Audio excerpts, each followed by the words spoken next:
Throughout our journey starting from today, we'll be covering every aspect of residential Vastu.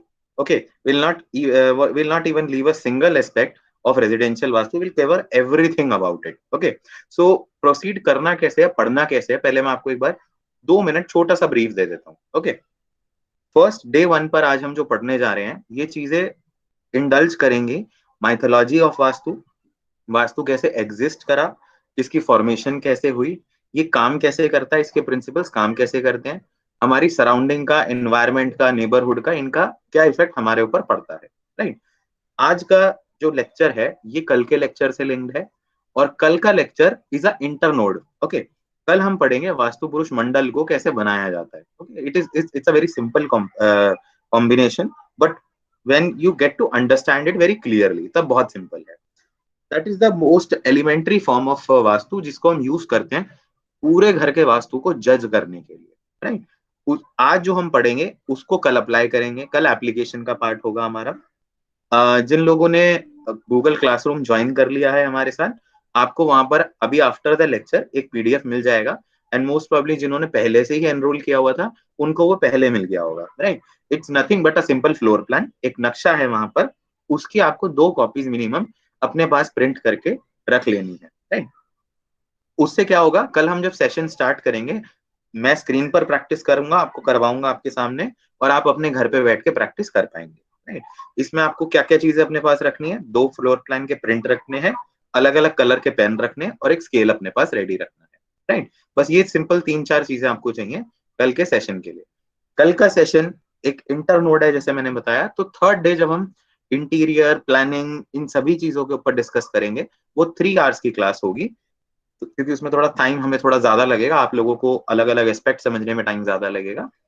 वो 3 hours की class होगी. तो परसों की क्लास का फाउंडेशन आज से ही यहाँ से शुरू होने वाला है. राइट. तो 3 दिन जब हम पढ़ लेंगे इन चीजों को, बिल्कुल समझ लेंगे अच्छे से, आपके कोई भी डाउट है आप क्लास के एंड में पूछ सकते हैं, बीच में इंटरप्ट करके भी पूछ सकते हैं. पर इसके बाद 3 दिन हम प्रैक्टिस करेंगे प्योरली. ओके, आप वहां पर भी अपने डाउट्स पूछ लीजिएगा. एक व्हाट्सएप ग्रुप हमारा जो बना हुआ है उस पर क्वेरी शीट, डिस्क्रिप्शन में क्वेरी शीट है आप लोगों के पास. क्वेरी शीट पे जाइए, अपनी क्वेरी लिख दीजिए, जो भी आपको प्रॉब्लम आती है, जो भी आप पूछना चाहते हैं वहां लिख दीजिए, अपना नाम और डिटेल लिख दीजिए. 7th डे, आज से 7th डे पे हम क्वेश्चन आंसर सेशन रखेंगे. वहां पर हम सभी क्वेश्चंस को, सभी आपकी क्वेरीज को दोबारा आंसर करेंगे. ठीक है. इसी में जो रेमेडीज वाला पार्ट होता है, देखिए सबसे इंपॉर्टेंट ये है वास्तु में दोष को समझना. अगर आपने वास्तु के दोष को गलत समझ लिया तो आप गलत रेमेडी करते हैं और वो किसी के लिए भी बैकफायर कर सकती है. ठीक है. There is no such thing as general remedy. General remedy बहुत रेयर होती हैं, बहुत छोटी होती हैं, जिससे किसी को गलत नुकसान नहीं पहुंचता. जैसे आप हमारे इंस्टाग्राम पेज पे पढ़ेंगे वो सब वो रेमेडीज हैं जिससे कभी भी किसी को गलत नुकसान नहीं पहुंचेगा. राइट. हाउएवर डे 7 पे जब आप सारे दोष सीख चुके होंगे, हम आपको एक्सटेंसिवली सभी की रेमेडीज भी सिखाएंगे. Okay, so no need to worry. And well, I welcome you again. Now let us start understanding of our first lecture, that what is Vastu. So Vastu Shastra बहुत एंशिएंट साइंस है जिसके अंदर जो प्रिंसिपल्स हैं वो रिलेटेड करते हैं कंस्ट्रक्शन से, लैंड के सिलेक्शन से, हाउसेस की और बिल्डिंग्स की. सभी जो वैदिक पार्ट कहता है, छोटी सी माइथोलॉजी में आपको यहाँ पे बताता हूँ ताकि आपको स्टोरी लाइन समझ आए वास्तु आया कहाँ से. तो सबसे पहले राजा जो थे पृथ्वी पे उनका नाम था पृथु. ठीक है. विष्णु के अवतार थे. इनको सबसे पहले टास्क दिया गया कि जो भी अब पृथ्वी के ऊपर कंस्ट्रक्शन होनी है, आप पृथ्वी पर जाइए, आप पृथ्वी के ऊपर जाइए, इसको बराबर कीजिए और इसको रहने योग्य बना दीजिए. ठीक है. पृथ्वी कैसी थी, अनइवन थी, कहीं पहाड़ बहुत ऊंचे थे, नुकीले थे, रहने के लायक नहीं थी. ठीक है. तो अब इसी के साथ जब काम करना है, बराबर करना है, तो कुछ डिजाइन भी चाहिए, कहाँ पहाड़ आएंगे, कहाँ क्या चीजें आएंगी, एक प्लानिंग चाहिए. ओके. तो प्लानिंग के लिए ब्रह्मा जी अब आगे आए, उन्होंने 4 विश्वकर्माओं की सृजनी करी. उन्होंने अपने 4 मुख से एक एक विश्वकर्मा, यानी कि टोटल 4 विश्वकर्मा की सृजनी करी और विश्वकर्मा को कहा कि आप जाइए पृथ्वी की मदद कीजिए, पृथ्वी बराबर इनको लेवल करने का काम करेंगे. पृथ्वी को जो प्लानिंग है, जो ज्योग्राफिकल प्लानिंग है, वो आपको करना है. तो हम ये भी कह सकते हैं कि विश्वकर्मा जो है वो पहले आर्किटेक्ट हैं पृथ्वी के. विश्वकर्मा जी जो थे वो माइंड बॉर्न सन थे ब्रह्मा जी के. ठीक है. उनकी सृजनी जो हुई थी, उनका जो उत्पत्ति हुई, वो ब्रह्मा जी के सोचने मात्र से हो गई थी। उनका काम क्या था? Design, construction and development. Design करना, कंस्ट्रक्ट करना और डेवलप करवाना। ठीक है, किनसे? पृथु से। पृथु जो थे अवतार लॉर्ड विष्णु के, हमने जैसे डिस्कस किया। अब विश्वकर्मा जी के 4 हाथों में एक एक चीज है, अष्टमाला, शंख, पुस्तक, कमंडल, और ये स्वान के ऊपर बैठते हैं जिसकी 3 आंखें हैं। And he is the first architect of earth. First architect of earth is Vishwakarma. तो आप देखेंगे कभी कभी बहुत से निर्माण कार्यों से पहले, even we architect, I am an architect myself, तो ऑन विश्वकर्मा डे हम अलग से पूजा भी करते हैं विश्वकर्मा जी की। जो भी डिजाइनर्स हैं, जो डिजाइनिंग से रिलेटेड काम करते हैं, जो टूल्स को हाथ लगाते हैं, जो कारपेंटर लेबर्स भी होती हैं, वो विश्वकर्मा डे पे कभी भी काम नहीं करते। वो कभी भी टूल को हाथ नहीं लगाते विश्वकर्मा डे पे, टू पे रिस्पेक्ट। ठीक है, उस दिन रिस्पेक्ट पे करने के लिए, इसलिए उनके टूल्स की, औजारों की पूजा करी जाती है। उनसे माना जाता है कि हम विश्वकर्मा जी की पूजा कर रहे हैं। विश्वकर्मा जी ने क्या क्या काम किए? स्वर्ग बनाया सतयुग में, लंका बनाई त्रेता युग में, और द्वारका नगरी बनाई द्वापर युग में। तो जैसे विश्वकर्मा जी जो थे, इनका जो काम था ये रिलेटेड था गॉड से रिलेटेड, देवताओं से रिलेटेड स्पेसिफिकली। अब आई बात दानवों की। दानवों के भी एक विश्वकर्मा हुए, उनका नाम था मैं। हिंदी में आप देख सकते हैं ऊपर लिखा हुआ है मैं। ये अप्सरा हेमा जो है वो इनकी बीवी थी, और ये ससुर जी थे रावण के। रावण के फादर इन लॉ थे राक्षस मैं। इनका काम क्या था?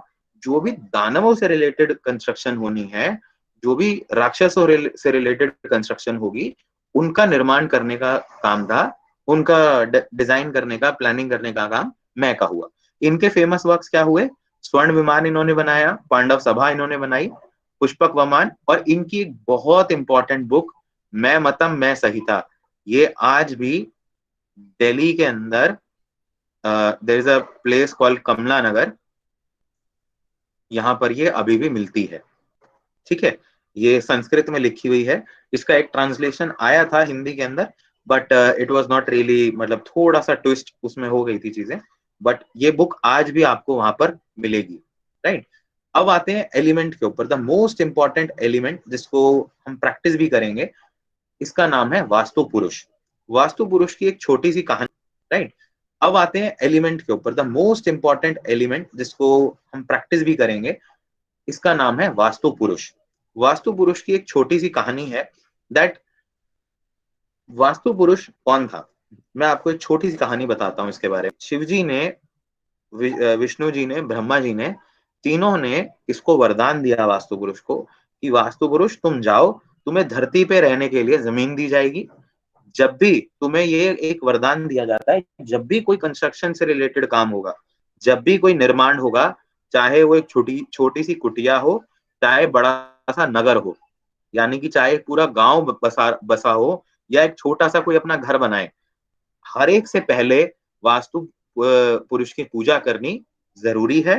वास्तु पुरुष की पूजा करी जाएगी, और इससे रिलेटेड जो प्रिंसिपल्स हैं, जो वास्तु के शास्त्र हैं, उनके नियमों का पालन करना इंपॉर्टेंट होगा। ठीक है, अगर ये पूजा नहीं करी गई तो उस पद पे, अब पद की बात मैं आपको समझाता हूँ। वाली 9 काउंट्स डाले हैं, 9 का ग्रिड बनाया है। तो प्रिंसिपल्स क्या थे कि 8x8 का अगर वास्तु पुरुष मंडल, अब मंडल क्या होता है मैं आपको आगे समझाता हूँ। 8x8 का जो बनेगा, यानी कि 64 स्क्वायर जो बनेंगे, ये सिर्फ देवताओं के लिए रिजर्व्ड है। ओके, ये टेम्पल में यूज होंगे। 9x9 का जो ग्रिड है, ये 81 स्क्वायर्स का होगा। ये ऑल अदर्स, ऑल अदर्स में क्या आ जाता है? रेजिडेंशियल, कमर्शियल, इन सभी प्रॉपर्टीज के अंदर ये काम करेंगे। ये प्रिंसिपल्स अप्लाई होंगे, यानी कि 81 पद वास्तु। 8x8 यानी कि 64 पद वास्तु। 10x10 का जो ग्रिड बनेगा, वो बनेगा 100 पद का। ये यूज होगा विलेज के लिए, यानी कि गांव या नगर बसाना होगा तो इस पद का इस्तेमाल करा जाएगा। ठीक है, तो ये छोटी सी कहानी थी वास्तु पुरुष के बारे में। मैं आपको आगे वास्तु पुरुष मंडल के बारे में भी बताता हूँ। तो जो भी ये प्रिंसिपल्स थे, जो भी हमने अभी तक कहानी समझी, हमारे जो पूर्वज थे उन्होंने इनको अप्लाई करा घर की कंस्ट्रक्शन के लिए, और ये माना गया, इस तरीके से लगाया। नॉर्थ ईस्ट के अंदर सबसे पहला एलिमेंट जो है वो है वाटर, तत्व मतलब एलिमेंट, राइट। ईस्ट के अंदर जो एलिमेंट है, आई एम अफ्रेड, या ईस्ट के अंदर जो एलिमेंट है वो है फायर, राइट। साउथ ईस्ट के अंदर भी जो एलिमेंट है वो है फायर। साउथ के अंदर अर्थ और फायर, ये दोनों एलिमेंट प्रेजेंट है, ठीक है। वेस्ट, साउथ वेस्ट के अंदर अर्थ एलिमेंट प्रेजेंट है, वेस्ट के अंदर भी वाटर एलिमेंट प्रेजेंट है, नॉर्थ वेस्ट में एयर एलिमेंट प्रेजेंट है, और नॉर्थ के अंदर भी वाटर एलिमेंट प्रेजेंट है। तो जल तत्व जो है वो थोड़ा सा ज्यादा है compare to other elements, other element से इसका मुकाबले इसका प्रोपोर्शन ज्यादा है। स्पेस के अंदर, यानी कि आकाश एलिमेंट, स्पेस बताया जाता है आकाश एलिमेंट, ये सेंटर के अंदर, बिल्कुल सेंटर, इसको कहते हैं ब्रह्म स्थान। मैं आपको इसके बारे में भी आगे बताऊंगा, इसको ब्रह्म स्थान क्यों कहा गया। सेंटर को कहेंगे ब्रह्म स्थान, और ये जो है आकाश तत्व यहाँ पर प्रेजेंट है, राइट। तो आपको इसके बारे में मैंने बताया। वास्तु पुरुष की ये जो एनर्जी है, हमारे एंसेस्टर्स ने ये बताया कि जो एनर्जी है इन एलिमेंट की, ये कहाँ अप्लाई होंगी। कोई भी घर का निर्माण हो, कोई भी टेम्पल का निर्माण हो, कोई भी entertainment, educational building, factory, production house, यानी कि जो भी ऐसी जगह है जहां पर इंसान सोता है, खाना खाता है, काम करता है, अपने जीवन का कोई भी टाइम वहां पे स्पेंड करता है, वहां पर ये नियम अप्लाई होंगे, राइट। तो टेंटेटिवली इट इज एवरीथिंग, कहाँ नहीं होते अप्लाई, इसलिए वो वहां पे अप्लाई नहीं होते। इसी के साथ एक छोटा सा कोट है कि महाभारत में क्या कहा गया, कोई भी आदमी का, जो आदमी अपना कर्म करता है, जो भी वो कर्म करता है, उसका विटनेस, यानी कि उसको देखने वाले सूर्य, चंद्रमा और आठों दिशाओं के देवता होते हैं। तो एक इंसान का कर्म कभी भी किसी से, अगर वो ये सोच रहा है कि मुझे कोई देखता नहीं है, तो सूर्य, चंद्रमा और आठ दिशाओं के देवता हमेशा हर एक इंसान के कर्म को देख रहे हो।